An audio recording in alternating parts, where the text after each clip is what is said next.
Hello everyone. Today we're going to cover the last day of the OE Challenger Deciding League. So I haven't done a video like this. I'm going to cover 4 games in one video. It was a super exciting day and super exciting games to figure out who is going to play each other to challenge Fujii in the OE title match. So if you don't know how the OE Challenger gets decided, is that there's a bunch of qualifiers, and then the people who qualify plus the top finishers in the prior year's leagues face off in 2 different round robin leagues. So you can see it on the screen here: the red league, or red group, and white group. And they basically play a round robin. They play everybody else in the group, and then the winner of the red group ends up playing the winner of the white group to decide who challenges for the OE title match. So, in going into the last day, they play all of the games in the last day at the same time. And this is Nagase, so he's 3-1. He was tied with Habu here, 3-1. So these 2 players, basically winner guarantees themselves at least a tiebreak, and if they both win, they would play a tiebreak.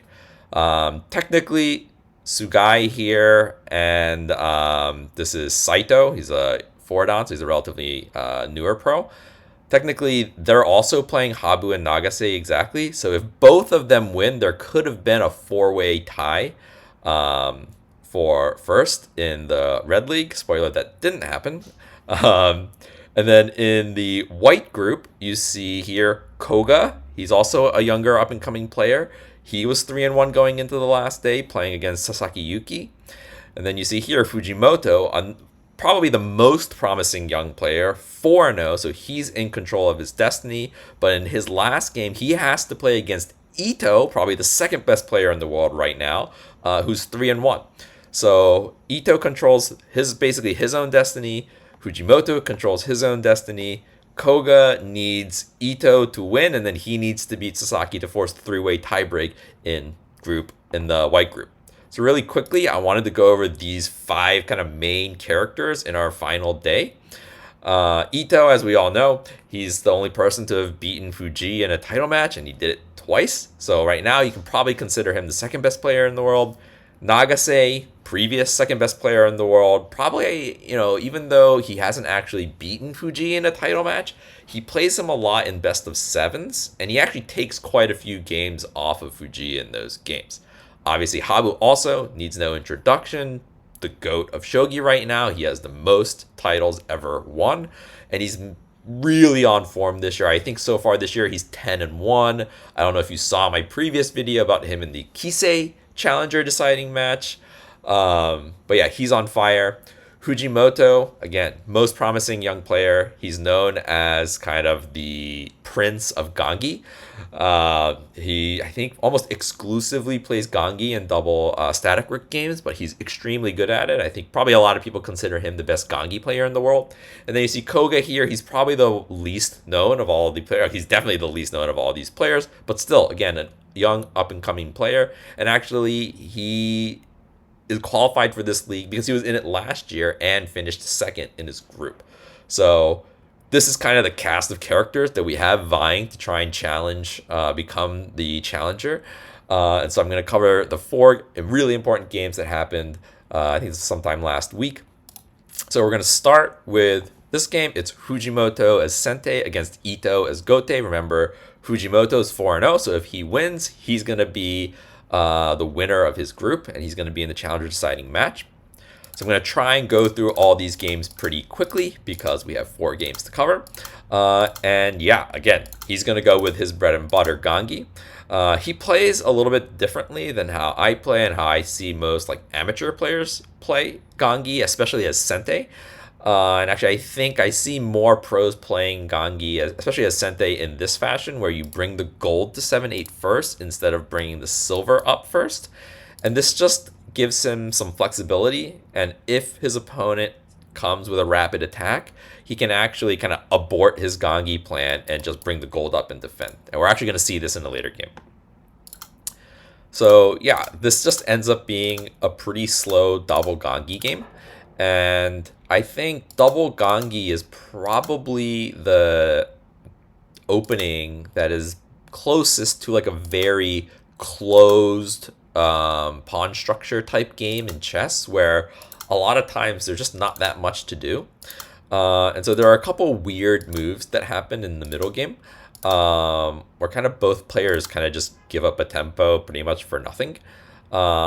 Interestingly enough, Fujimoto plays a strange variation, which is he pulls this bishop back pretty early, and just leaves the silver back on 4-8. Almost always when you play Gangi, you're either going to put your silver on 4-7 or on 5-7. So you can see Ito's decided to put it on 6-3, which is kind of the mirror on the Gote side.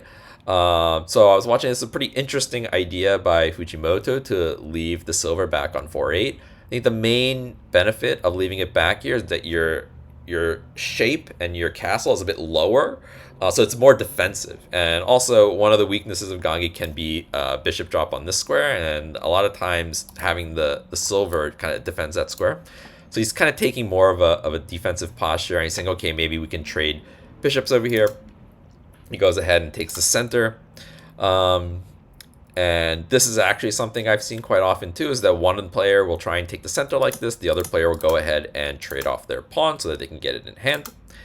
So here, Fujimoto kind of solidifies his structure by bringing the gold up to 6-7. And this is kind of the weird move that we see from Ito. He decides to drop this pawn back on 5-4. Honestly, I tried to analyze this myself for maybe 10 minutes just trying to figure out what he was going for, and I really came up with nothing other than it's kind of a slow Gangi game and he just didn't know what to do, because he could have easily just brought the bishop back and just not wasted a tempo. So I'm going to be completely, I didn't really understand it, but in a way Fujimoto also ended up wasting a tempo because he brought his king first to 6-9 and then back to 5-8. I'm not sure if this is like a planned thing that matters, kind of the way you have weird king movements in bishop and some bishop exchange variations. But for now, we're just gonna leave it to, Gangi is slow and they're just not really sure what to do. I'm not 100% sure what they're going for. But this is kind of the middle game of Gangi, where you see lots of pawn pushes in the middle, trying to like throw pawns away, trade pawns, get pawns in hand, and then make some aggressive moves with pawn drops. It's very similar to double Fujii Bisha in that way, where there's kind of like this game where you're trying to collect pawns in hand and then go for a decisive attack using all those pawns in hand.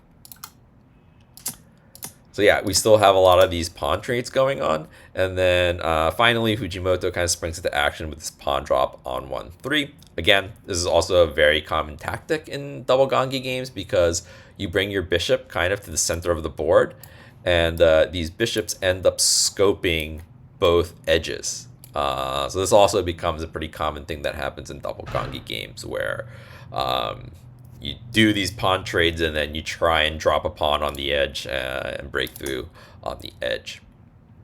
So Ito goes ahead, takes with the lance, and then Fujimoto has this nice tactic, what is called a tsugifu, or connecting pawn, I believe is how some people translate it in English.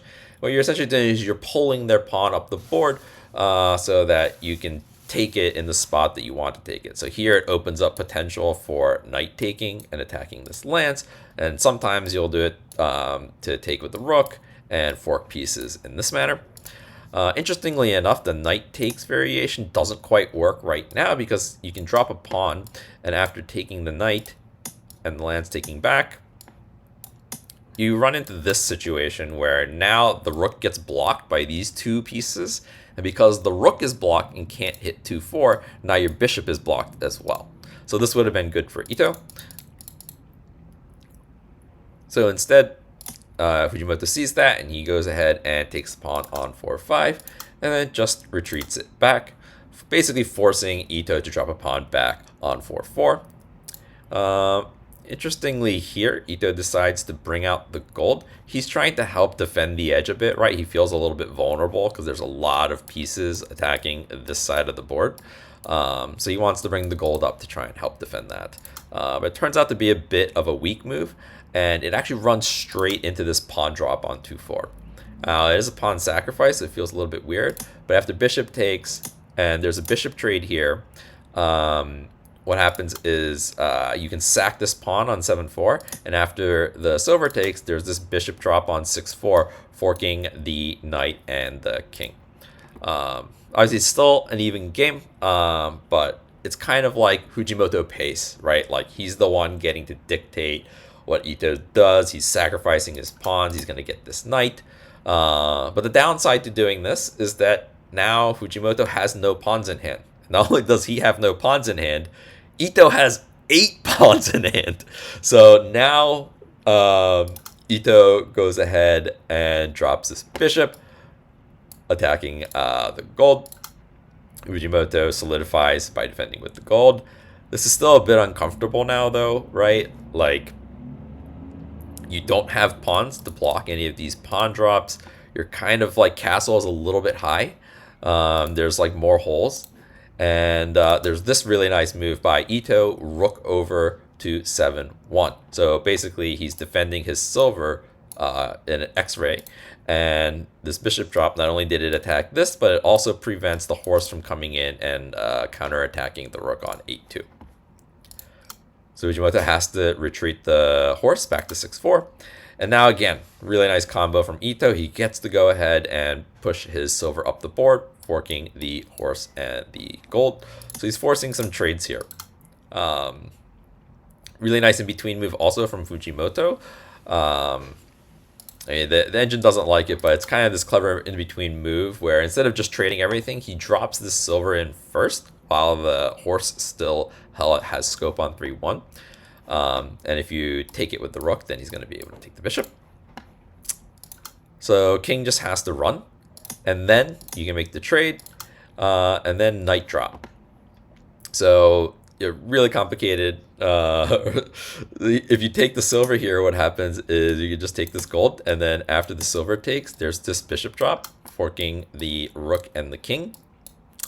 You might think, well, hey, maybe you can just drop this bishop, but then, even then, yeah, you can take back, but now I'm going to get this rook drop, forking the king and the bishop.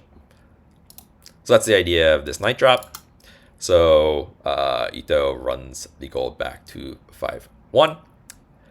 This ends up being, I think, a slight mistake. And the reason is actually quite deep. And actually, even if you let it think a long time, I think it still thinks gold 5-1 is the best move, but it was just kind of underestimating this knight drop even. And the problem with having the gold on 5-1, now there's this fork between the rook and the gold, but actually this fork isn't quite the problem. And the reason is, technically, it looks like you can actually just go ahead and promote the rook here with check. But then after gold coming back, the main problem that you still run into is when the bishop takes this gold. Ideally, you could just take this silver to keep the material even, but because you ran your gold to 5-1, now the bishop can also take on 5-1, and it gets an extra gold in that exchange. So that was kind of the main problem with running the gold to 5-1, is that in a lot of these variations, it just kind of runs into this bishop line. So really nice reading from Fujimoto, obviously. So instead, what the Ito tries to do is drop this pawn. Again, really clever. If you take this gold now, I'm going to be able to take this gold. So instead, actually, that is what happens. Again, still, this gold to 5-1 is a little bit weak. Again, like really, really sharp game here. If you take with the silver, which seems like the more natural move, actually then the king can take here. And if the bishop takes the gold, you're losing the game on the spot to rook taking on 5-5, forking the king and the horse. So that's the problem with taking with the silver, and this is why Fujimoto decided to take with the king. And now, king back, and here I'm not 100% sure what Fujimoto didn't like about taking the gold on 5-1. I can't remember. Actually, I think if you take the gold on 5-1, you lose immediately to this bishop drop. Yeah. I did want to show this because it's a really nice combination where you have to run to 5-7. Everywhere else is mate. But then there's a really nice sacrifice. Gold drop on 6-6. You have to take it. And then silver drop on 6-5.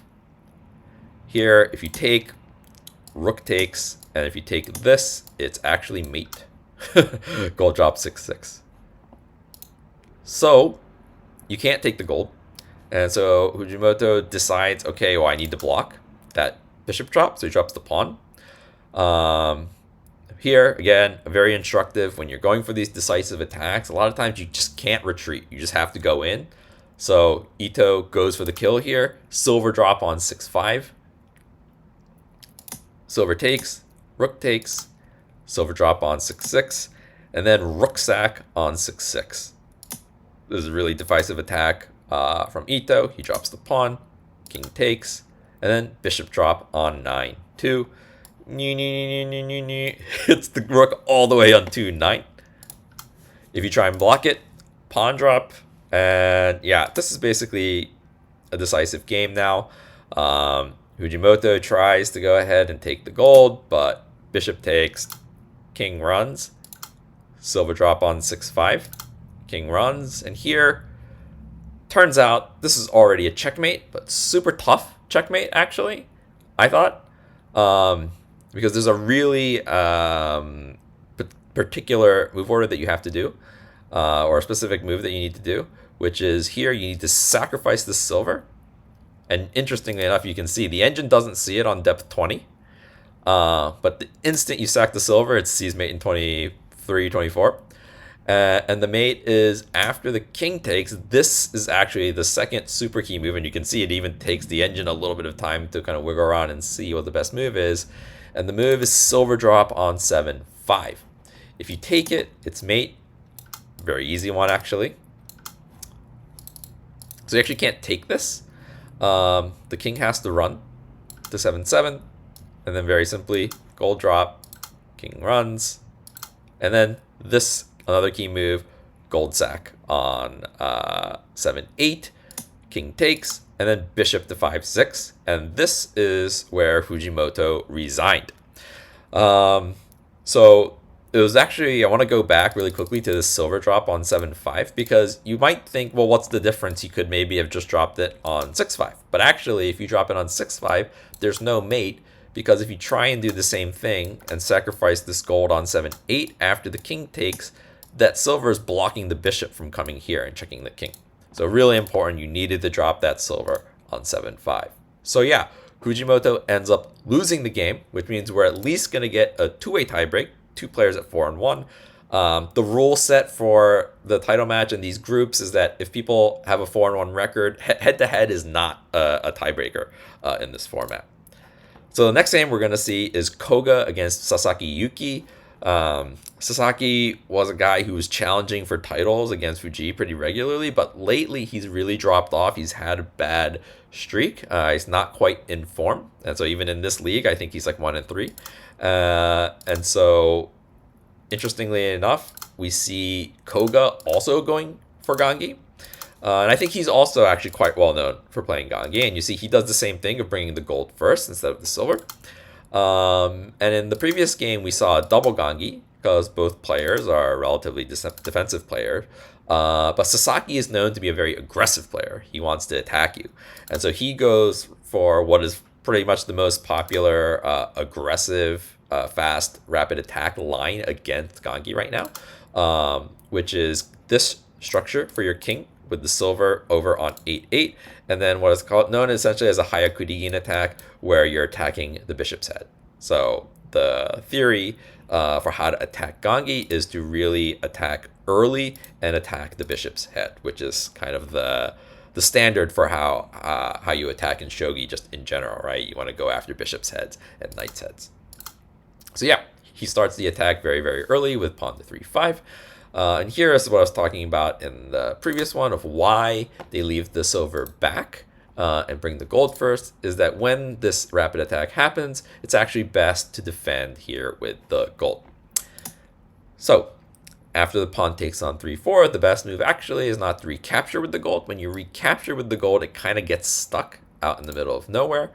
So the first, what you want to do is retreat the bishop. And the idea against a lot of rapid attacks, especially involving these silvers, especially if they go to like 2-6 in like a bogeying fashion, is to bring the bishop back around and hit the rook on this diagonal. So this is a key idea if you want to defend these fast rapid attacks when you're playing Gangi. So here, Sasaki realizes, okay, nothing I can do right now. Koga goes ahead and takes the pawn, because now the 3-3 square is open, so if it gets attacked, he can just retreat it. And Sasaki goes ahead. They take some moves to kind of just like Sasaki needs to bring more pieces to the table, and Koga's kind of just taking the time to solidify his camp. Again, this is a very common move to kind of combine with the silver. Whoops. In this type of attack. Also, sometimes you can do this move earlier before you push this pawn, so that you have a bit of a stronger attack that you're building up on this third file. Koga does what we talked about earlier, bring this bishop on the main counter diagonal. Silver up, gold up to defend, and now we're going to get a silver gold trade, and then Koga can just drop the pawn back to defend, push the rook back, silver up, again, just solidifying everything, opening up the rook to come over if he needs it. Sasaki says, okay, I'm not going to be able to break through on the third file anymore, so let me switch to the fourth file. And the fourth file's attack also is really nice, right? Because it's almost like a Migi Shikembisha. It's going to help open up this bishop's diagonal, hopefully. Knight jump, king up. Here, I think this kind of shows the type of shape that Sasaki is in right now, unfortunately, which is that he goes for pawn to 4-5 immediately. And again, he is an aggressive player. He likes attacking, but this attack just doesn't quite work. So he really just kind of goes balls to the wall here. He takes the lance all the way on 1-1, but you can see like it just doesn't work. His horse gets stuck in the corner, and this counter drop is just super, super strong. I'm guessing this is what he missed, because it is a little bit of an unorthodox knight drop. I mean, he probably should have calculated this, but yeah, this is very tough to deal. You can't take it, so he tries to counterattack and then take the knight, but he can just drop the pawn, and then he gets this gold for the knight. And actually, you can't really even take it. You can see the engine doesn't want to take it. It wants to do these other things. Sasaki agrees, so he just leaves it there and starts trying to counterattack. But at this point, he's basically just flailing. And yeah, I don't really know what went wrong for him here, because I don't think you would want to play into this knowing that you have to leave this promoted knight there. And unfortunately for Sasaki, this kind of just, again, goes to he's in bad shape right now. And the rest of the game is just him flailing in like a very almost sad manner. He really just didn't have any chance to win. Koga played this beautifully. He defended perfectly. He set up his counterattack and hit the perfect counterattack timing while defending. And so I'm just going to kind of blast through this here, because honestly, there wasn't really anything interesting. The game kind of just ended after the attack didn't work. So Koga wins. So if we go back to the standings, that means Koga wins. He goes to 4-1. Fujimoto lost to Ito, so they're both 4-1. So the white group ends in a 3-way tie for first, and there's going to be playoff games. Now Koga, because he was in the league last year and he qualified by placing well in last year's league, he is the highest seed in the playoff, which means he gets a bye in the 3-man playoff. So actually, Fujimoto and Ito need to play again in the first round of the playoff tiebreak, and I believe that's being played tomorrow night. So hopefully I'll be able to cover that game as well. And then the winner of Fujimoto Ito will play Koga, and then the winner of that match will be the winner of the white group. Okay, so now we're going to go to the two super games that I'm most excited about, which is to decide who wins the red group, because it involves my favorite player, Habu. Okay, so next game, it's Habu against Sugai. So if you're not familiar with Sugai, he's probably the best Hudibisha player in the world right now. Interestingly, this is a very flexible opening for Sugai, but a lot of times when people go for this opening, they're actually going for Gangi. They're gonna like eventually push this and bring the silver up, What he's also saying, he's more than willing to play a bishop exchange, which I thought was very interesting. Maybe he was going to go for a bishop exchange into Fujii Bisha. Still also possible, but Habu decides, nah, I'm going to wait and see what you do. And Sugai even pushes his rook pawn to 8-4, indicating, I'm going to play static rook. And Habu says, yeah, you're going to play static rook, bishop exchange against me? Let's go. So now he decides to go ahead and trade the bishops. But Sugai's like, JK, JK, no, I don't want to play static rook bishop exchange. Let me swing my rook back. So I think I commented a game where Itodani did something similar, but he actually double pushed the pawn and then brought his rook to the center. And obviously that's a much weaker structure than having only pushed it once, because here at least you can kind of make a silver crown. But yeah, like a little bit of cat and mouse in the opening here from Sugai, baiting Habu into playing a bishop exchange Fujii Bisha game. Habu decides to try and punish this immediately with a bishop drop. And maybe I should have said this a little bit. This is a freaking crazy game. I was going to let you know. This is a crazy back and forth game. And it starts very, very early here already on like move 10, you know, with some like shenanigans from Sugai in the opening. So the only thing that you can do to defend against this is counter drop the bishop trade. And Habu's like, no, I'm committed. We're dropping this bishop again. So here you have to defend it with the bishop drop. And Habu decides he's going to attack the bishop right away. Engine doesn't like this. I don't like this. I think it probably would have been better to kind of just like chill and like develop a little bit into a castle. And we're going to see kind of why, which is now Sugai gets this pawn. And then you would think, aha, well, now Habu gets to promote the bishop. But if he does that, then Sugai gets to promote his bishop while taking 2 pawns. So instead, Habu defends first. And then Sugai also defends. Yes, he defends this pawn with the rook. So he brings the rook back to the 7th file. Again, super crazy game. And then Habu attacks the bishop with his rook. Bishop has to retreat. And then he's going to go ahead and push his central pawn. He's saying, hey, I'm going to attack your bishop.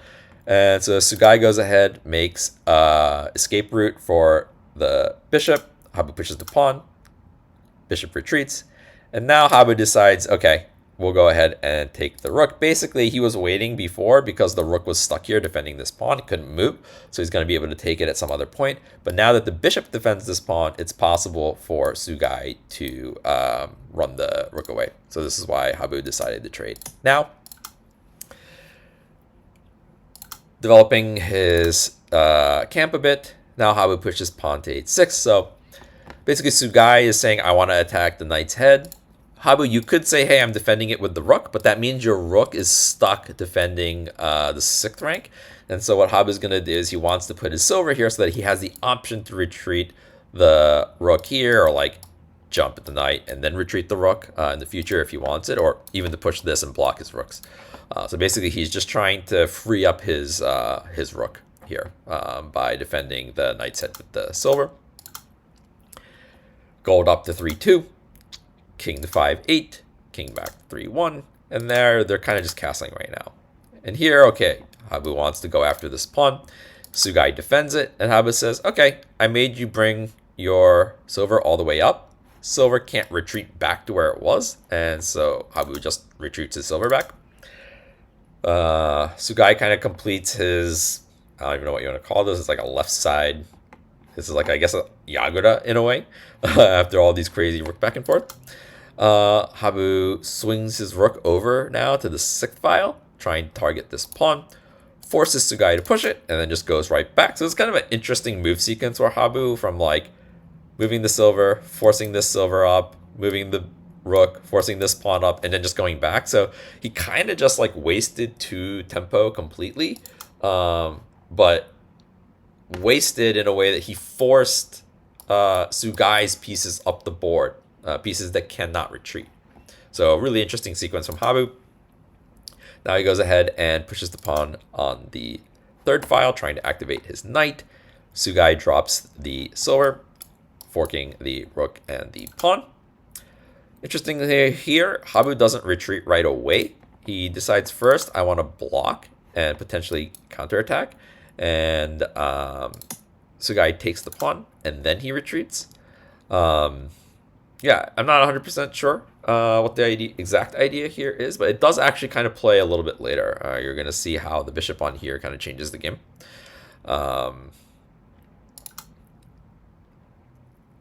So guy goes ahead, attacks on the 8th file, silver up, and he's basically saying, hey, I want to push your bishop back to 4-4. And so guy first takes the pawn on the 8th file, and after the silver recapture, he does retreat the bishop. But actually, it turns out that this was a potential moment for Sugai to take a nice advantage in the game with bishop taking the silver. It's pretty counterintuitive because you're kind of just giving up the bishop for the silver.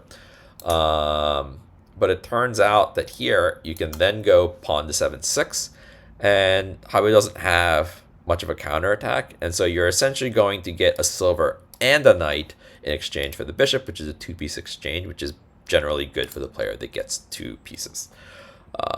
But yeah, Sugai decided not to go for this. He retreated the bishop back to 4-4.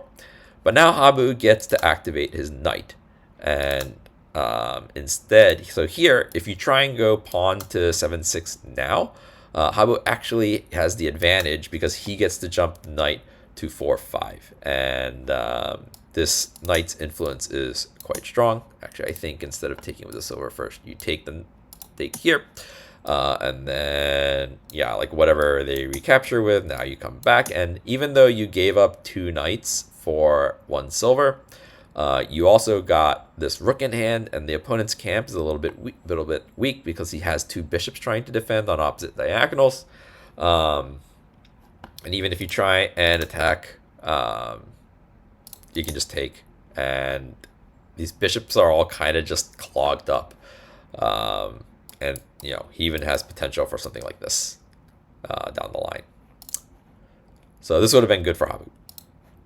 So instead of going for that, Sugai drops a pawn on 8-5. And Habu has an interesting idea here, which is that he sacrifices the knight on 8-5, forcing the silver to come to 8-5. And instead of just trading the pieces and allowing the bishop to activate onto 8-5, he goes ahead and takes the pawn on 7-5. So it's a really sophisticated move sequence, I would say, where what he's saying is, I think your silver is way worse on 8-5 than it was on 7-4.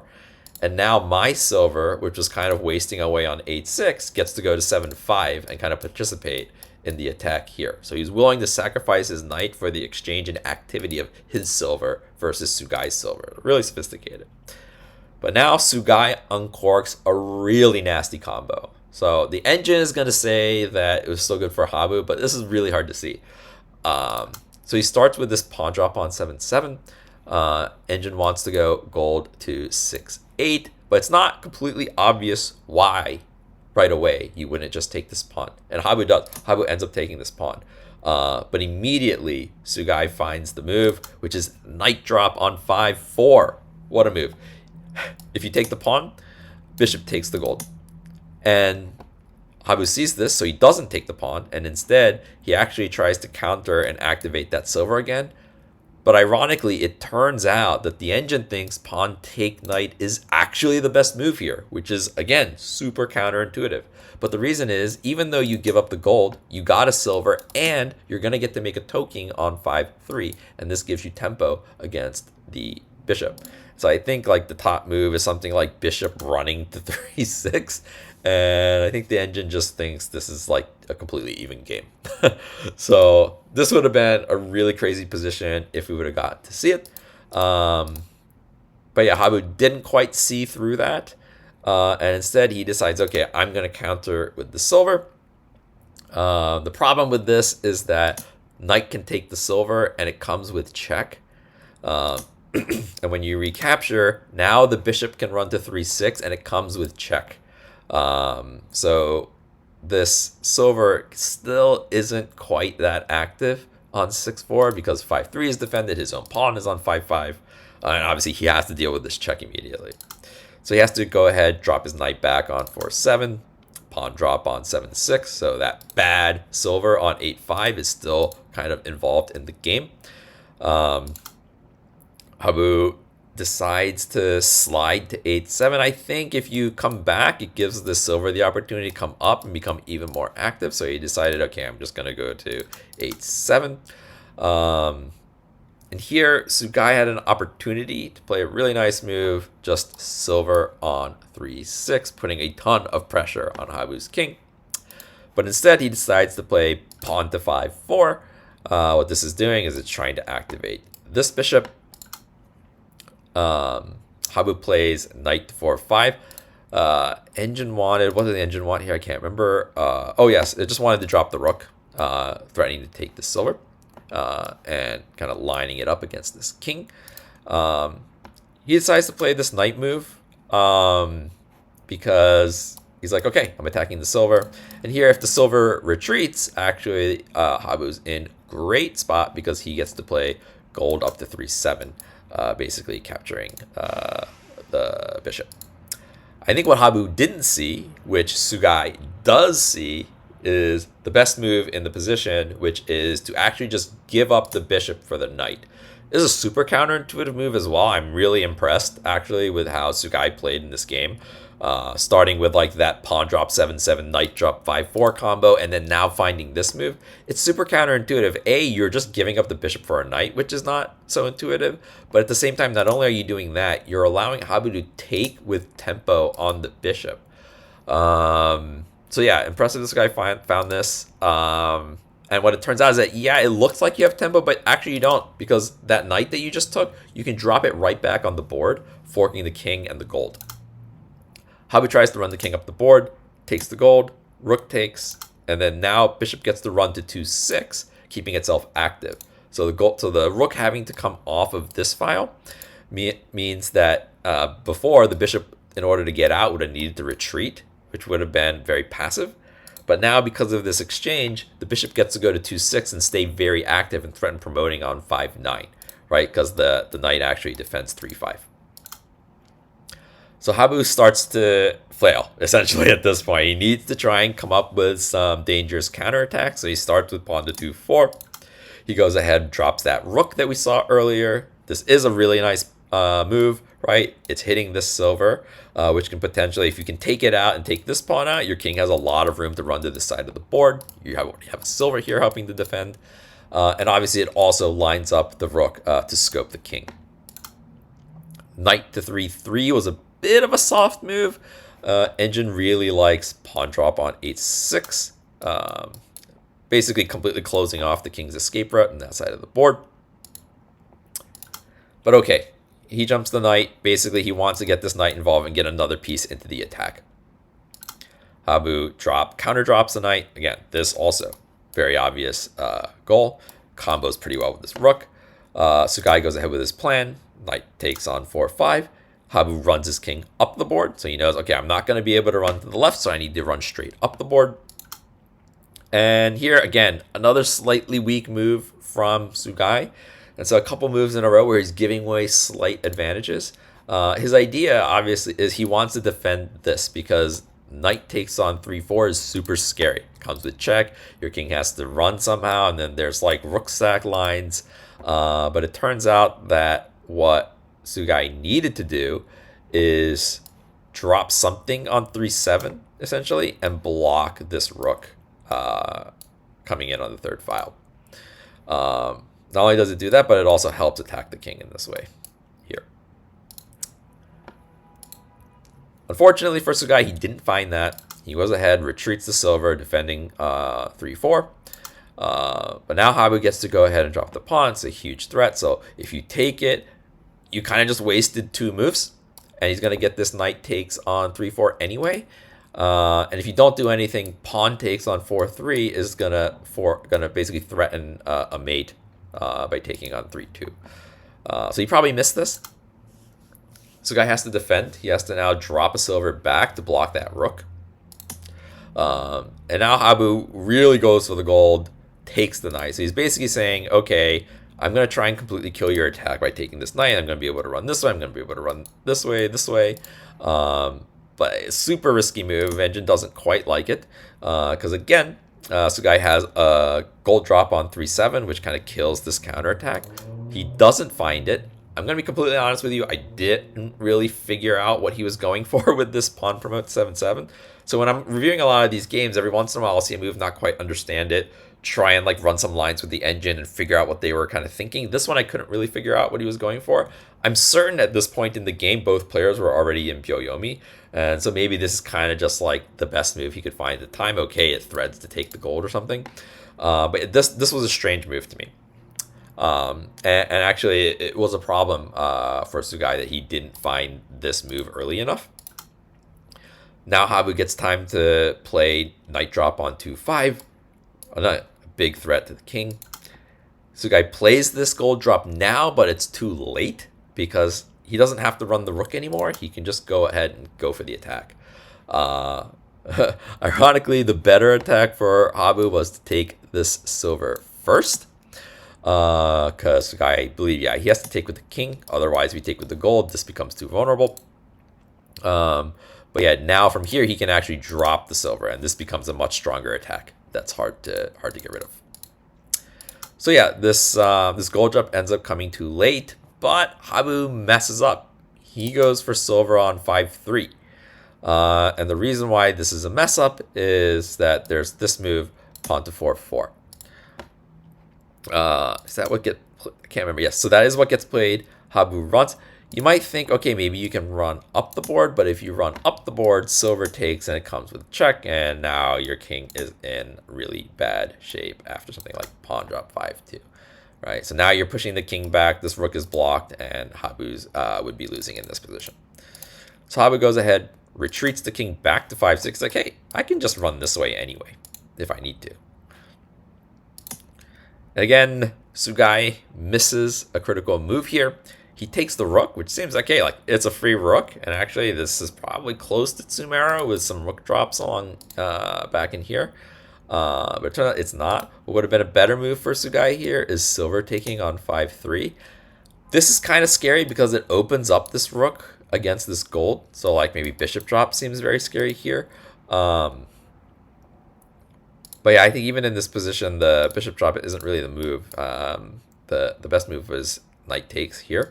I can't actually remember if this is a Tsumero, and that's why it wants to do it. But basically, it just wants to get rid of this silver, right? It's a free silver. You get an extra piece in hand to attack with, and you're removing an attacker from your opponent. So even though you're kind of opening up the rook, he doesn't actually have a decisive attack with that rook right now anyway. So it would have been better for Sugai here to just go ahead, take the silver. This rook is not doing anything anyway. If it decides to run, you're going to have like a decisive attack. So pretty big mistake, and probably a decisive one here, where he decides to take the rook. Habu finds this move, silver taking on 5/2. And then Sugai plays bishop promotion on 4/8. And this is a Tsumero in like 4 different ways. I believe rook drop on 6/6 would be made, rook drop 5/7, rook drop 5/8, 5/9, all of those would be made, and even a horse sack on 4/7 is made. So when you're threatening mate in this many ways, it's almost always a Hishi, right? And there's actually not a mate for Habu here. But it turns out there is one move sequence for Habu that gets him out of it, and he finds it, which is knight takes on 3/4 with check. So what this does, the rook drop threat mate is no longer a threat mate. Before it was a threat mate because when you take with the pawn, he could take with the horse, and your king can't run to 4/7 because the knight is in the way. Now that the knight is out of the way, rook drop on 6/6 isn't a threat anymore, and I believe it removes the horse taking on 4/7 threat because you can take and then potentially run to 4/6. King has to run. If you take, it's a mate, starting with silver drop on 3/3.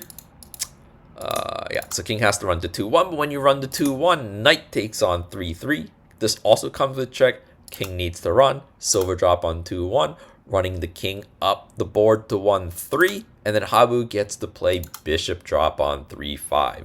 So this comes with check, but it also helps defend the king. So all of these rook drops that were Tsumeros before, these are no longer mate either. So with this knight takes, silver drop, bishop drop, with those 4 moves, Habu was able to undo all of the threat mates that were on his king. 1, 2, 3, 4, 5 different threat mates, all undone by this move sequence. Amazing. So here now, Sugai's kind of just resigned to his fate. He blocks the bishop. And because he's gotten rid of all of the threat mates, Habu can just make this Sumero, take the gold on 3-2, and he's in an absolute commanding position. Sugai drops the rook as check. King runs. Horse takes. King runs. And here, Sugai resigned the game. Ooh, this was amazing back and forth game. Obviously, it's not the cleanest game, and both players are making mistakes, but it was a really intense and difficult end game with a lot of threat mates, and then he's needing to make checks to remove them. Yeah, great game.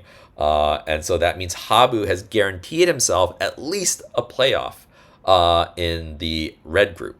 So the final game that we're going to cover is to see if Nagase can win his game to tie Habu and force a playoff in the red group. So his opponent is Saito Yuki. He's a 4-dan, but it's actually a pretty unique situation with him. I think he's a relatively new pro, but he's 29 years old. And he actually set the record for the best record in a Sandan league. He went 17-1 in the Sandan league, where he qualified to promote to become a full professional. And he did it, I believe, when he was 28, 27 years old. So he was over the age limit. So it was basically his last chance to become a professional.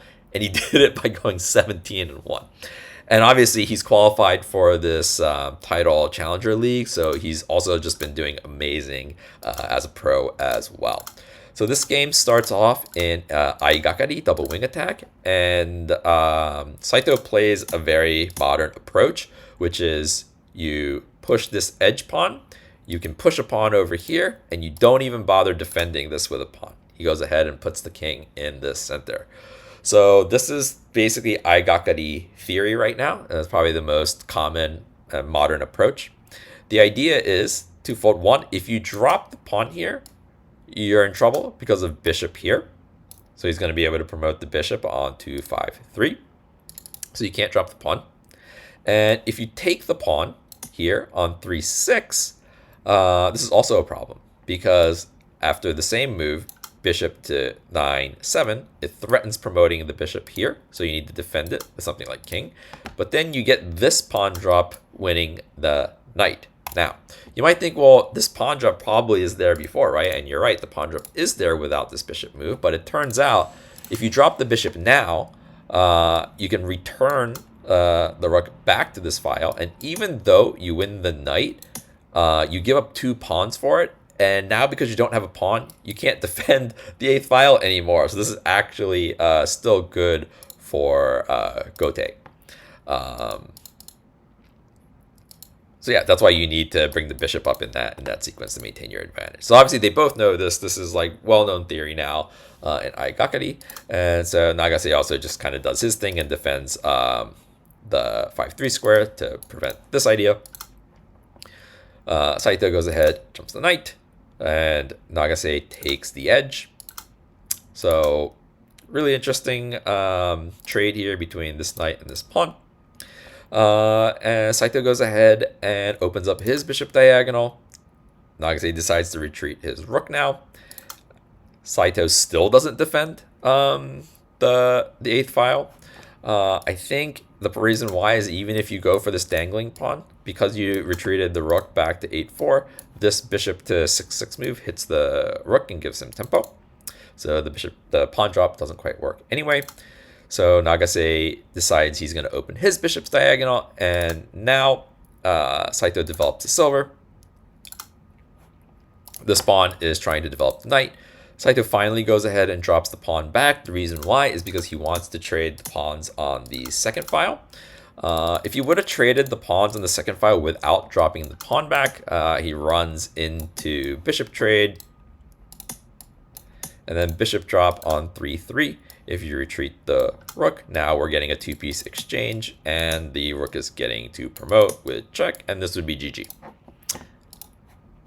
So yeah, so he drops the pawn back so that he can trade the pawns, and he retreats the rook, gold up, pawn push. Interestingly enough, a lot of times when you're in this type of Nakazumai, central king, central house, maybe is how they translate it into English. You don't really want to push the pawn in front of your king, right? Like it opens up space for your opponent to potentially drop pieces right next to your king later. So it's a really double-edged move. But Saito's idea is that he wants to push it all the way up to 5-5 and block his opponent's bishop. And then in the future, at the right moment, he's going to push on 5-4, threatening to promote the pawn while also opening the bishop diagonal. Silver up. He goes ahead also, brings his silver, develops the silver up the board. And he needs to defend this pawn push with the bishop. So here, if you take the pawn drop on 7-7 is decisive. If you take it with the knight, there's bishop takes 5-5, so you lose that pawn that you just pushed, which you don't want. And if you go ahead and take with either bishop, with the bishop, it just gets forked by the knight. So this is why you can't take this pawn. He defends with the bishop instead. Nagase wants to get his rook out of this bishop scope, so he retreats it all the way back to, what is that, 8-1. And Saito, yeah, he takes the pawn with the bishop. If you take it with the pawn, you run into the exact same problem with pawn drop on 7-7. Takes with the bishop. Unfortunately, that means he is going to lose the pawn, but at least in this situation, he can go ahead, develop the knight while defending that diagonal, and then he can just go ahead and retreat the bishop back. They trade bishops, and Nagase drops the bishop immediately back on 5-4. It's a really common place to drop the bishop in these types of games. Number one, it attacks this pawn directly. It's hanging. And number two, it also attacks this pawn. Really attacks this square, the knight's head. Yeah, it's going to combo with this pawn. So if you take, pawn drop.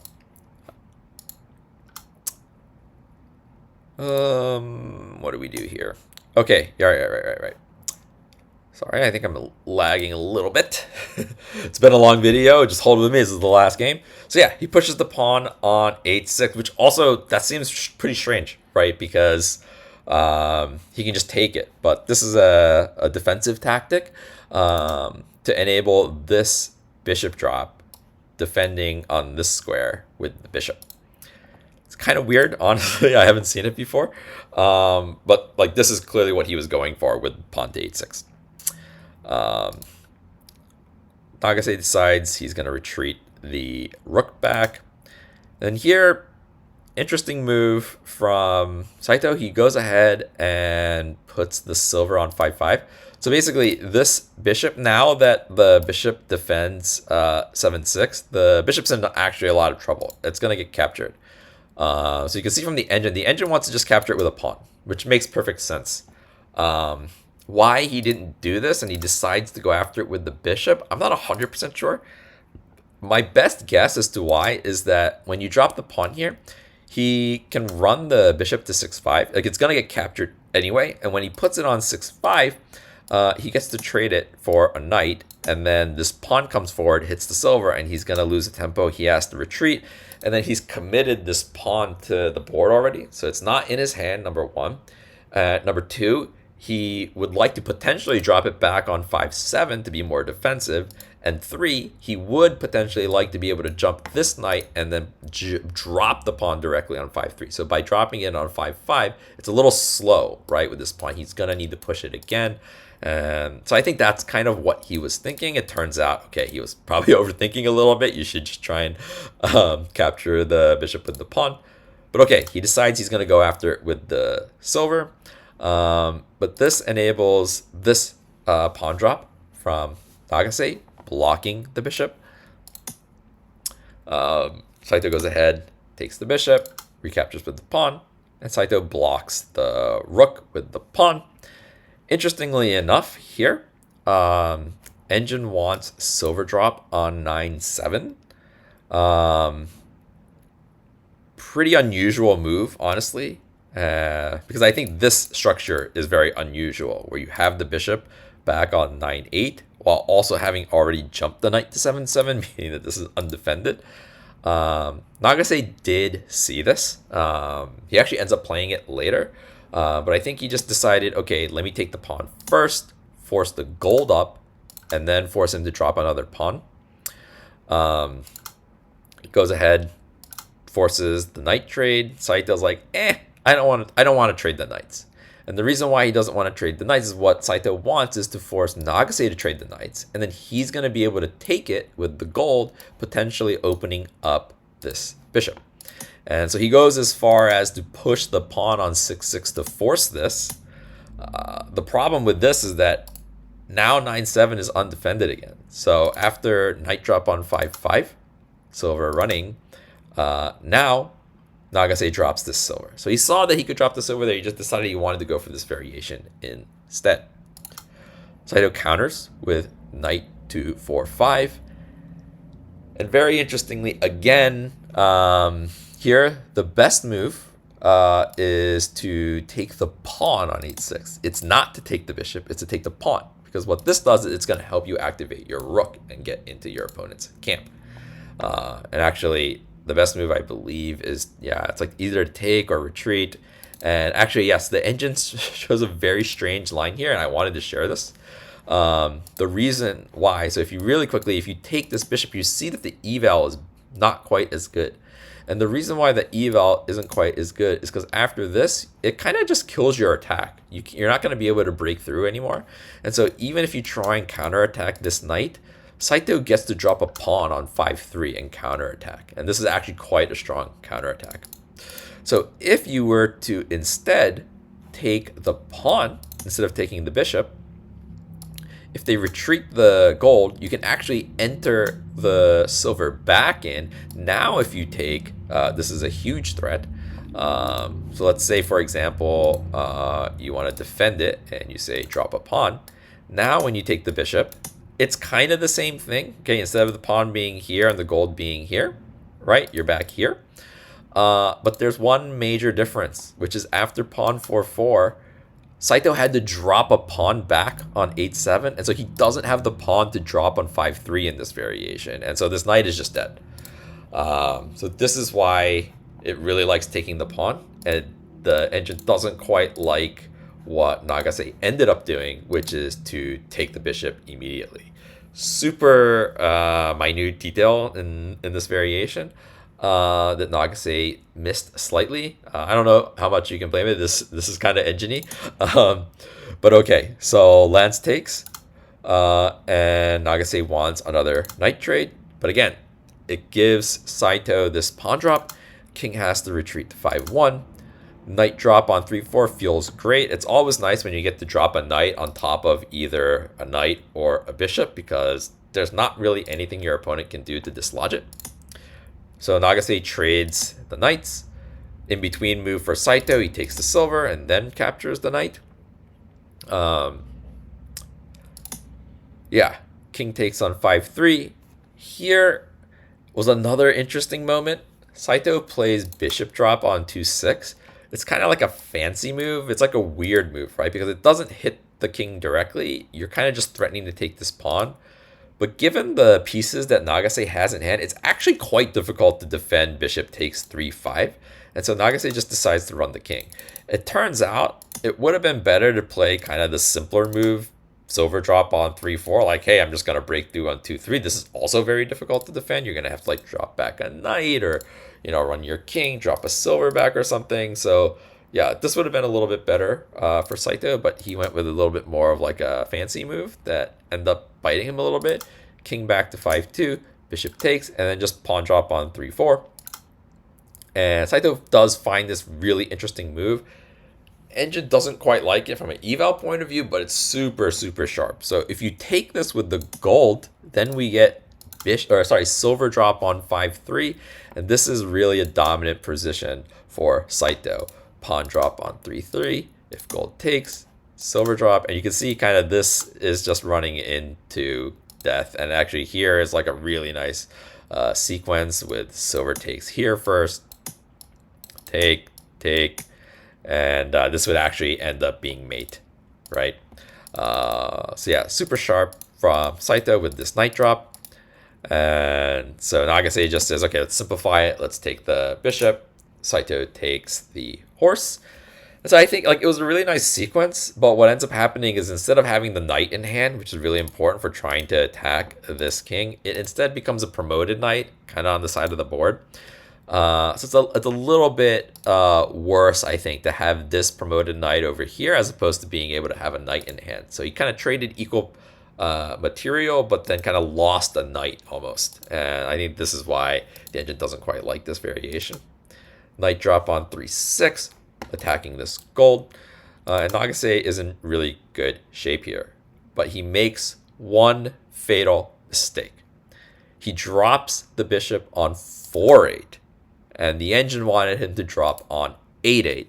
So there's two ways I can explain this. The very simple way is, hey, you want to surround the king. You already have this knight here, and you have this knight here. If you drop the bishop over here, you're doing a better job surrounding the king, right? So that's kind of the layman's simple way to explain it. The more complicated calculation way to explain it is that it turns out that after Saito's move, rook drop on 2-1, taking this gold is not a tsumero because the king has a lot of room to run on this edge of the board. Whereas if you drop on 8-8 and take the gold on 7-7 and you have a horse here, this would be a tsumero, again, because you're surrounding the king, right? So this was the critical error that Nagase made. So when he takes the gold, now Saito has a chance to drop the silver on 4-1.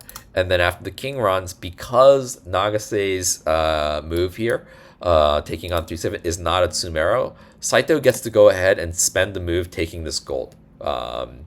And this tempo pretty much decided the game. Nagase retreats the silver to try and make escape room for the king. But Saito finds this really nice move, rook promotion on 5-1. And it's really interesting, really impressive from Saito. You let this engine run and it does not see what's going on in this position, actually. So if it thinks a while, it kind of says, okay, maybe Saito's ahead, but like you play the top moves and it still gets confused. And you can see it's still only on depth 15, so it's super slow right now. And still, it's like saying it's plus 1.6.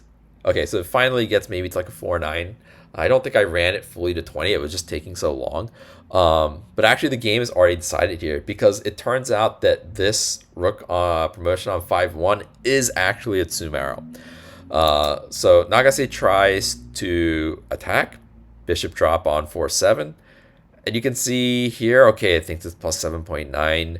But then after the king moves, it's minus 5. So the engine's still not sure. Horse back to 4-6. Pawn drop. And then Nagase takes the rook. And he didn't see that this rook promotion 5-1 is a tsumero. And you can see the engine sees mate in 19. And Saito saw it from the moment he promoted the rook there. So he goes ahead, sacks the silver on 4-3. I mean, sacrifice, if you take with the king, it's a very easy mate, so the king has to run. But here, the decisive move for Saito, silver drop on 7-2, and Nagase resigns the game. If you take its mate, starting with, you can even, trust me, it's mate, but again, even the engine takes a little bit to find it. Yeah, okay, that's right. It was this promoted knight sack on 8-2, and after king takes, now you get the one gap with the dragon. So the key in this variation was the double sack of silver sack into promoted knight sack, giving you this one gap. So yeah, that means Nagase loses and Habu wins his group outright. Yes, that means Habu is in the Challenger Decider match already because he wins his group, and he is waiting to see who will win the other group in the tiebreaks. So the tiebreak game between Fujimoto and Ito is, I think it actually starts right around now. I'm recording this at night on Thursday. It's on Friday in Japan, so I think maybe the game has even already started. And then there'll be a follow-up match against Koga, and the Koga versus winner of Fujimoto and Ito is going to play Habu. And the winner of that will be the challenger for the OE title against Fujii. So super hype. hoping Habu can come through this time. He missed his chance in the Kisei title, a Challenger Decider. He had made on the board and missed it. If you want to see my review of that game, it's on my channel. But yeah, I'm going to keep covering these super exciting games. Hopefully, if you stood through all these games and sat through all these games, thank you so much for watching all of them. If you think it's too long, let me know in the comments. I'll try and break them up. I wanted to try a little bit something different and review all 4 games in one video. So thanks for watching and look forward to my future game reviews. Thanks.